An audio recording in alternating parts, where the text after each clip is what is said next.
राधे राधे, जय श्री कृष्णा। स्वागत है आपका हमारे YouTube चैनल गोपू नटवर में। आज की कहानी है बेटी की लोड़ी। सुनिए जी, मैं सोच रही थी कि इस बार क्यों ना हम अपनी बेटी की पहली लोड़ी धूमधाम से मनाएं। अमृता ने अपने पति अमन से कहा तो अमन खुशी से बोला, अरे तुमने तो मेरे मन की बात कह दी। मैं भी यही सोच रहा था, पर फिर यह भी ख्याल आया कि परिवार के बाकी लोग क्या सोचेंगे। लेकिन तुम चिंता मत करो, तुम्हारी भी यही इच्छा है तो इस बार हम गुड़िया की लोड़ी जरूर मनाएंगे। फिर अमृता थोड़ा असमंजस में बोली, लेकिन माँ जी कहीं उन्हें कोई एतराज तो नहीं होगा? अरे तुम चिंता मत करो, मैं माँ से बात करता हूँ। अमन और अमृता अभी बात कर ही रहे थे कि आंगन में चारपाई पर बैठी सरोज देवी की तेज आवाज आई, अरे बहू, आज खाना बनेगा या नहीं? कितनी देर हो गई है? तो अमृता ने कहा, बस माँ जी, बना रही हूँ। गुड़िया ने बिस्तर गीला कर दिया था, उसी काम में लगी थी। सरोज देवी ने भौहें चढ़ाई और नाराजगी भरे स्वर में बड़बड़ाने लगी, ये आजकल की बहुएं भी ना एक अकेला बच्चा हो तो भी नहीं पाल सकती, काम नहीं संभाल पाती हैं। और पहले के जमाने में घर के काम के साथ साथ बच्चे कैसे पल जाते थे पता ही नहीं चलता था। सरोज देवी बड़बड़ाए जा रही थी कि तभी उनका बेटा अमन उनके पास आया। सरोज देवी ने बेटे की तरफ देखा और बोली, कह दे बेटा, मुझे मालूम है तेरे दिल में कोई बात है। अमन ने एक गहरी सांस ली और चारपाई पर बैठ गया।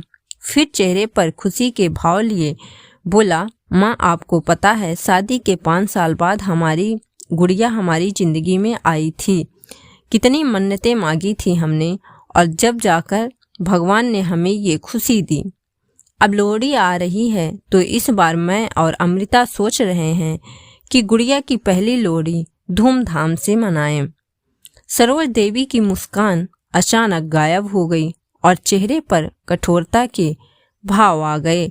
फिर गुस्से में बोली, बेटियों की लोहड़ी, क्या तू पागल हो गया है? ये क्या बकवास कर रहा है? तू जानता भी है कि लोहड़ी बेटों के लिए होती है, ये हमारी परंपरा है। बेटियों की लोहड़ी कभी नहीं मनाई जाती। अमन ने माँ की प्रतिक्रिया देखकर थोड़ी देर चुप्पी साध ली, फिर बोला, माँ इसमें बकवास क्या है? लोहड़ी तो खुशियों का त्योहार है और गुड़िया तो हमारी सबसे बड़ी खुशी है। हम दोनों के लिए तो हमारी बेटी बेटों से भी बढ़कर है। सरोज देवी बोली, बेटा तुम लोगों को क्या लगता है, क्या मुझे मेरी पोती प्यारी नहीं है? मेरी जान बसी है उसमें, लेकिन जो रिवाज बेटों के लिए बने हैं वो बेटियों के लिए नहीं है। लोग क्या कहेंगे, रिश्तेदार क्या सोचेंगे? अमन ने माँ की बात सुनकर गहरी सांस ली। तर्क करते हुए बोला, माँ लोगों का क्या है, उनका तो काम है कुछ न कुछ कहना। और जहाँ तक रही रिवाजों और परंपराओं की बात, तो रिवाज हम लोगों ने ही बनाए हैं, वो बदल भी सकते हैं। ये सुनकर सरोज देवी कटाक्ष करते हुए बोली, बेटा ये बड़ी बड़ी बातें मत कर, अभी तो तू खुशियां मनाने की बात कर रहा है। पता तो तब चलेगा जब इसके दहेज के लिए पैसे जुटाने पड़ेंगे। जानता भी है बेटियों की शादी में कितना खर्च होता है, और ये परंपराएं ऐसे ही नहीं बनी हैं। अरे माँ, ये सोच ही तो हमें बदलनी है। अगर बेटियों की लोहड़ी मनाने का रिवाज नहीं है तो हम इसकी शुरुआत कर सकते हैं। बस कह दिया ना, नहीं मनानी कोई लोहड़ी। अब तो अपने ऑफिस जा, बड़े आए बेटियों की लोहड़ी मनाने वाले। माँ का गुस्सा देखकर अमन चुप रह गया। अमन के चेहरे पर मायूसी थी। माँ के गुस्से और पुरानी सोच से उसे ठेस पहुंची थी, लेकिन वह कुछ कहे बिना बूझे मन से कमरे की ओर बढ़ गया। सरोज देवी चारपाई पर बैठी सिलाइयां बुनने लगी। तभी उसे कुछ याद आया तो आवाज दी, अमन सुन जरा, इधर आ। अमन रुककर वापस माँ के पास आया। क्या बात है माँ? बेटा मैं तो भूल ही गई थी तुझे कहना, तुझे तेरी बहन के घर लोहड़ी का सामान भेजना है। ऑफिस से लौटते वक्त सब कुछ लेकर आना। ठीक है माँ, जो भी सामान लेकर आना है आप मुझे लिस्ट बनाकर दे देना, मैं ले आऊँगा। सरोज देवी ने सिर हिलाया और अमन वापस कमरे में चला गया। लेकिन उसके मन में बेटियों के लिए माँ की अलग सोच को लेकर सवाल उठ रहे थे। थोड़ी देर बाद अमन ऑफिस जाने के लिए बाहर निकला तो अमृता भी उसके पीछे बाहर आई। तभी सरोज देवी का मोबाइल बज उठा। स्क्रीन पर उनकी बेटी शीतल का नाम दिखाई दे रहा था। सरोज देवी मुस्कुराते हुए बोली, बहुत लंबी उम्र है तेरी बेटी, अभी तेरे बारे में ही बात कर रहे थे। तेरे भाई को कह रहे थे कि तेरे घर लोहड़ी का सामान लेकर आए। तो शीतल खुश होकर बोली, अच्छा माँ, लेकिन माँ मैंने आपको एक खास बात बताने के लिए फोन किया है। अच्छा, क्या खास बात है, बता तो सही। माँ, ये बात आपको मेरी सासू माँ बताएंगी, लो उनसे बात करो। इतना कहकर शीतल ने फोन अपनी सास को दे दिया। सरोज देवी थोड़ी हैरानी में थी कि आखिर ऐसी कौन सी बात होगी। फोन पर उसकी समधन ने बात शुरू की। बहन जी नमस्कार। नमस्कार बहन जी, कहिए सब ठीक तो है? समधन खुशी से बोली, जी सब बहुत अच्छा है। दरअसल हम अपनी पोती की पहली लोहड़ी धूमधाम से मना रहे हैं, आप सबको जरूर आना है। यह सुनते ही सरोज देवी को जैसे सांप ही संग गया हो। उनकी आंखों में हैरानी के भाव आ गए। कुछ देर तक तो उनके मुंह से शब्द ही नहीं निकले। फिर आश्चर्यचकित होते हुए बोली, बहन जी आप ये क्या कह रही हैं? बेटियों की लोहड़ी कौन मनाता है? अमन और अमृता को दरवाजे के पास ही खड़े थे, यह सब सुन रहे थे। अमन ने माँ की बात सुनी लेकिन कुछ नहीं बोला। फोन के दूसरी ओर समधन की आवाज गूंजी। समधन हंसते हुए बोली, किस जमाने की बात कर रही हैं बहन जी?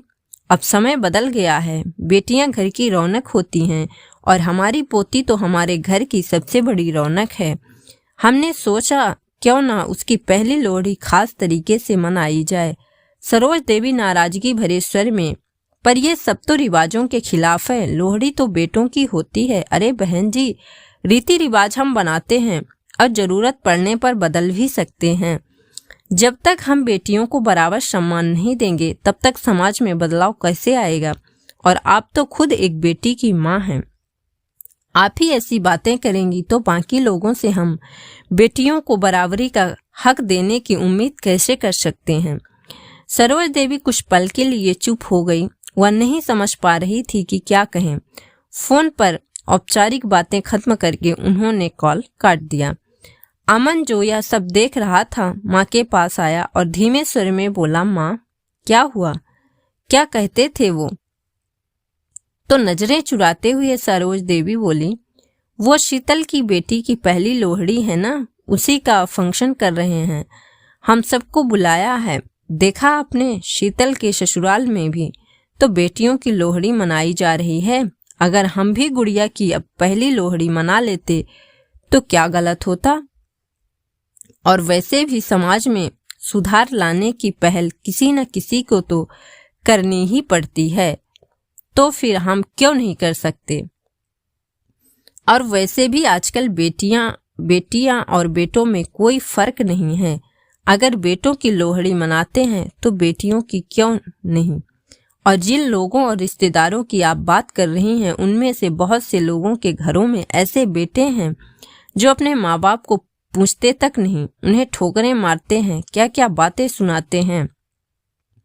क्या उन्होंने अपने बेटों की लोहड़ियां नहीं मनाई होगी? जिन माँ बाप को उनके बेटे ठुकरा देते हैं उनकी बेटियां उन्हें संभालती हैं, तो फिर हम बेटियों के साथ भेदभाव क्यों करें? लोगों के बारे में सोचकर हम अपनी खुशी क्यों ना मनाएं? यह सुनकर सरोज देवी सोच में पड़ गई। तो अमन बोला, शीतल के घर ले जाने के लिए सामान की लिस्ट मैंने ले ली है, शाम को आते हुए सामान ले आऊंगा। कहकर अमन जैसे ही जाने लगा तभी सरोज जी ने कहा, रुक बेटा, लिस्ट में जो सामान लिखा है उससे काम नहीं चलेगा।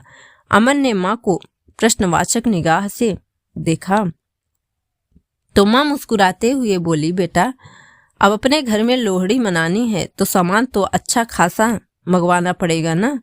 हम भी अपनी बच्ची की लोहड़ी धूमधाम से मनाएंगे। सरोज देवी के मुंह से ये शब्द सुनते ही अमन और अमृता स्तब्ध रह गए। दोनों ने एक दूसरे को ऐसे देख रहे थे जैसे उन्हें अपने कानों पर यकीन न हो रहा हो। फिर अमन बोला, लेकिन माँ लोहड़ी वाले दिन तो शीतल के घर फंक्शन है, फिर हम कैसे? तो माँ बोली, अरे तो फिर क्या हुआ, हम एक दिन पहले अपनी गुड़िया की लोहड़ी मनाएंगे। और हाँ, मेरी पोती की पहली लोहड़ी है, ऐसे मनाएंगे कि लोग देखते रह जाएं।